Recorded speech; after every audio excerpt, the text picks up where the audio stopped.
नमस्ते विद्यार्थी भाइ बहिनीहरू। आज हामी अर्को भर्चुअल क्लासमा कक्षा 10 का विद्यार्थीहरूको लागि एउटा भिडियो तयार गरेको छु। आशा छ यो भिडियोले तपाईलाई विषयवस्तु बुझ्नमा मद्दत गर्नेछ।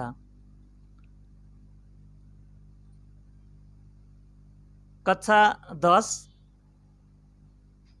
अनिवार्य गणित विषयको अहमद क्लासेजमा यहाँ सबैलाई स्वागत छ। यो भिडियो तपाईहरुले अन्त्यसम्म हेर्नु होला। मलाई आशा र विश्वास छ यसले तपाईको विषयवस्तुमा बुझाइमा सजिलो पार्नेछ।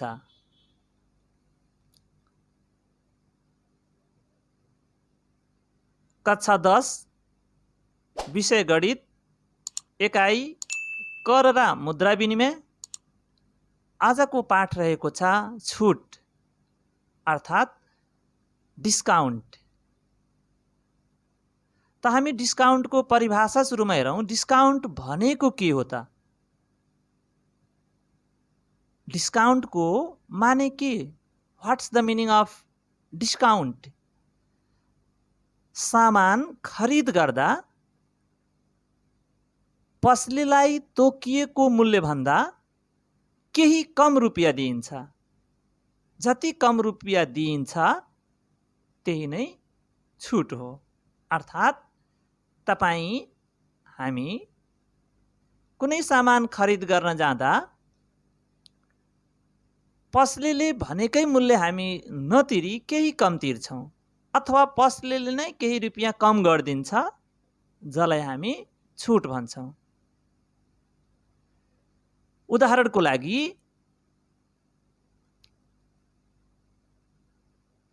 कुनै झोलाको मूल्य पसलेले रु 500 भन्छ, तर रु 50 ग्राहकले छोडाउँछ वा पसलेले कम गर्दिन्छ। रु 50 लाई हामी छुट भन्छौं।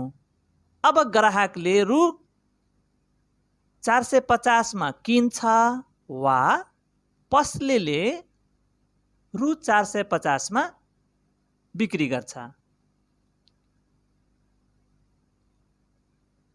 दोकानदारले भनेको मूल्य रु 500 लाई अंकित मूल्य मार्क्ड प्राइस अथवा लेबल्ड प्राइस भनिन्छ।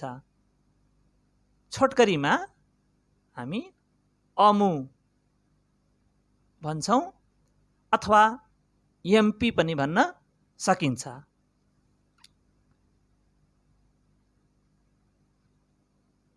दोकानदारले बिक्री गरेको वा ग्राहकले किनेको मूल्य रु 450 लाई विक्रय मूल्य सेलिङ प्राइस भनिन्छ।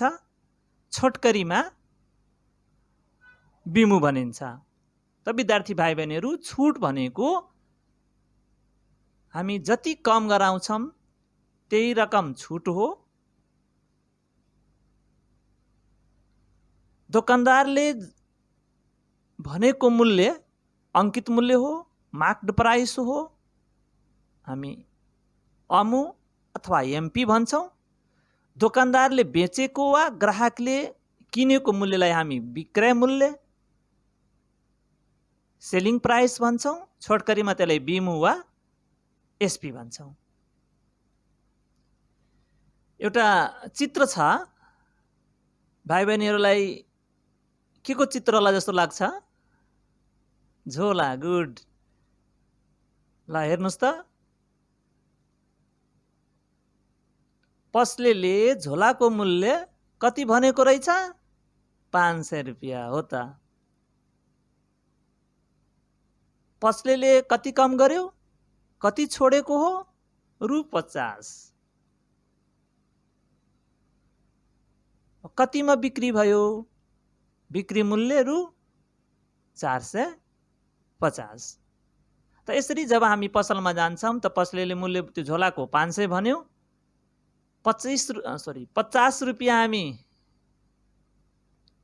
50 रुपियाँ हामी कम गरायौँ अथवा पसलेले छोड्यो, हामीले कति तिर्यौँ 450 अथवा पसलेले कतिमा बिक्री गर्यो 450 मा।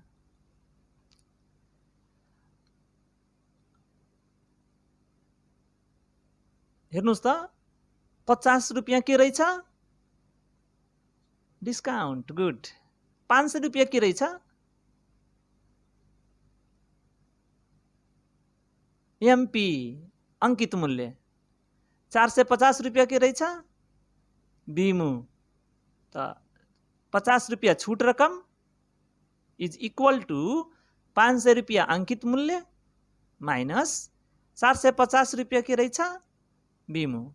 त यसरी एउटा सूत्र तयार भयो, छूट रकम इज इक्वल टू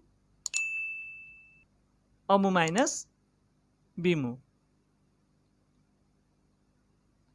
त अब हामीले सूत्रहरू निर्माण गर्न सक्छौं। भाइ बहिनीहरू, पहिलो सूत्र हेर्नु त, यो माइनस बीमूलाई हामी यो बराबर भन्दा देब्रे साइडमा ल्यायौं भने यो माइनस बीमू के भइहाल्यो प्लस बीमू। यो बराबर आफ्नै ठाउँमा, अंकित मूल्य आफ्नै ठाउँमा। यो छूट रकम लेफ्ट साइडमा थियो, यसलाई हामी कहाँ ल्यायौं त राइट साइडमा। त यहाँ लेफ्ट साइडमा प्लस थियो, राइट साइडमा आउँदाखेरि के भइहाल्यो माइनस भइहाल्यो। यसरी हामीलाई एउटा सूत्र प्राप्त भयो, बीमू बराबर अमू माइनस छूट रकम। अब हामी यही सूत्रबाट छूट रुपियाँमा दियो भने हामी यो सूत्र प्रयोग गर्छौं भने, यदि छूट रुपियाँमा नदिएर प्रतिशतमा दियो भने त के गर्ने? त्यसको लागि बीमू बराबर अमू माइनस अमूको छूट प्रतिशत। यदि छूट प्रतिशतमा दियो भने हामी यो सूत्र प्रयोग गर्छौं। अब भाइ बहिनीहरू, यो दुईटा सूत्रलाई हामी तुलना गरौँ त। बीमूको ठाउँमा बीमू, बराबरको ठाउँमा बराबर, अमूको ठाउँमा अमू, माइनसको ठाउँमा माइनस। यसरी यति कुरा सबै मिलेको रहेछ। नमिल्ने कुरा के रहेछ त भने छूट रकम र अमूको छूट प्रतिशत। यसरी हामीलाई तेस्रो सूत्र प्राप्त हुन्छ, छूट रकम इज इक्वल टू अमूको छूट प्रतिशत। गुड। अब हामीले यसलाई इंग्लिशमा पनि बनाउन मिल्छ। बीमू भनेको SP is equal to MP minus discount amount. SP is equal to MP minus discount percent of MP. Discount amount is equal to discount percent of MP. ल त अघिको हामीले उदाहरण हेरौं है त। क्वेश्चन, एउटा मोबाइल सेटको अंकित मूल्य रु 7000 छ। उक्त मोबाइल सेटमा 15% छूट दिई बिक्री गर्दा सो मोबाइल कति रुपियाँमा बिक्री भयो पत्ता लगाउनु होस्। त एउटा क्वेश्चन रहेको छ। सोलुसनमा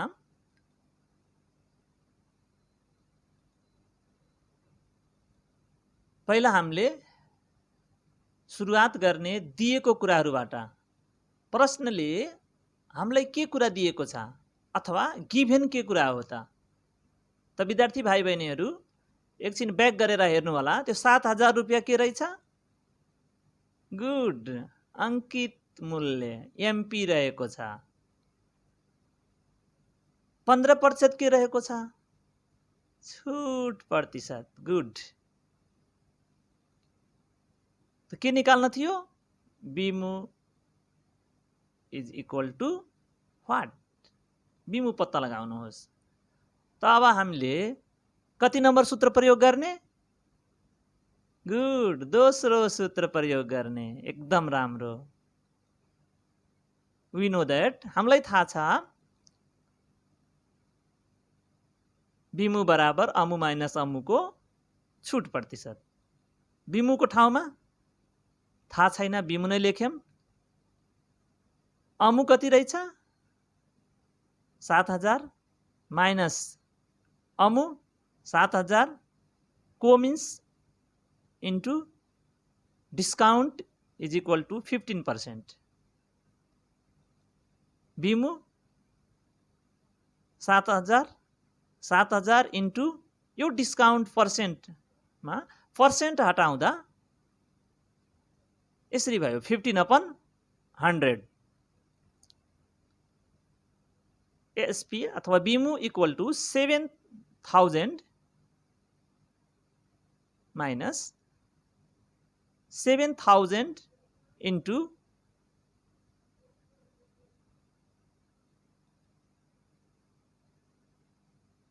15 गर्दा 1,500/100। SP इक्वल टु 7000 माइनस 1,05,000 लाई 100 ले डिभाइड गर्दा 1,05,000 लाई 100 ले डिभाइड गर्दा 1050। अब हामीले 7000 बाट 1050 सब्ट्र्याक्ट गर्ने, घटाउने, माइनस गर्ने। बिमु भयो 5,950 रुपैयाँ। त यसरी हामीले सजिलैसँग पहिलो कुरा दिएको कुरा लेख्नुस्, त्यसपछि सूत्र प्रयोग गर्नुस्, ठिक ठाउँमा ठिक मानहरू राख्नुस्, तपाईको एन्सर भेटिन्छ। विद्यार्थी भाइ बहिनीहरू, एउटा क्लास वर्क रहेको छ। एउटा घडीको मूल्य साहुले रु 4500 भन्छ, तर त्यसमा ग्राहकलाई 12% छुट दिन्छ भने उक्त घडीको बिक्री मूल्य कति हुन्छ पत्ता लगाउनुहोस्। अब तपाईले के गर्नुहुन्छ? ल सुरु गर्नुस् त। ल गर्नुभयो। 4500 के रहेछ? गुड, अंकित मूल्य रहेछ एमपी। यो 12% के रहेछ? छुट रहेछ। गुड। अब हामीले कुन सूत्र प्रयोग गर्ने? 1 या 2? 3।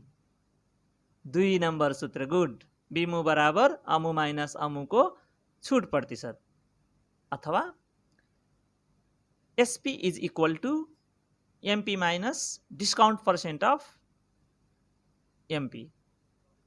गुड, गर्नु होला। अब विद्यार्थी भाइ बहिनीहरू, एउटा होमवर्कहरू छन् यहाँ।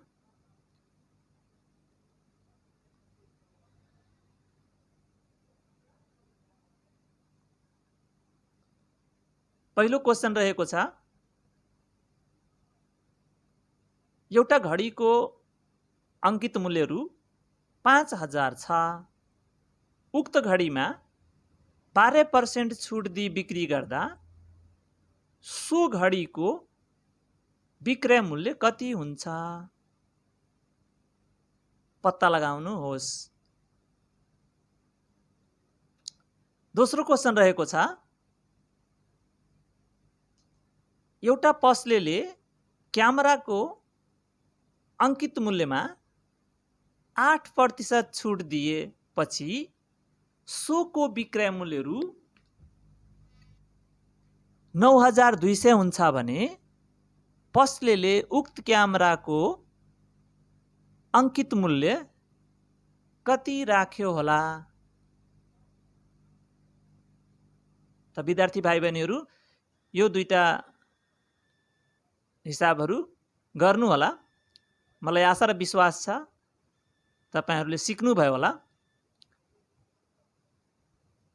Please like, share and subscribe Ahmad's classes.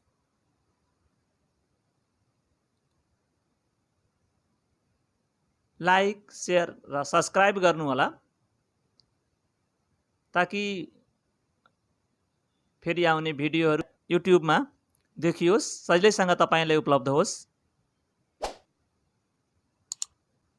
Thanks for watching my channel Ahmad's classes. अब आजको लागि हामी बिदा हुन्छौँ। फेरि यसै गरी अर्को भिडियो लिएर आउने बाचासहित म बिदा हुन्छु। हस्त, धन्यवाद, नमस्ते।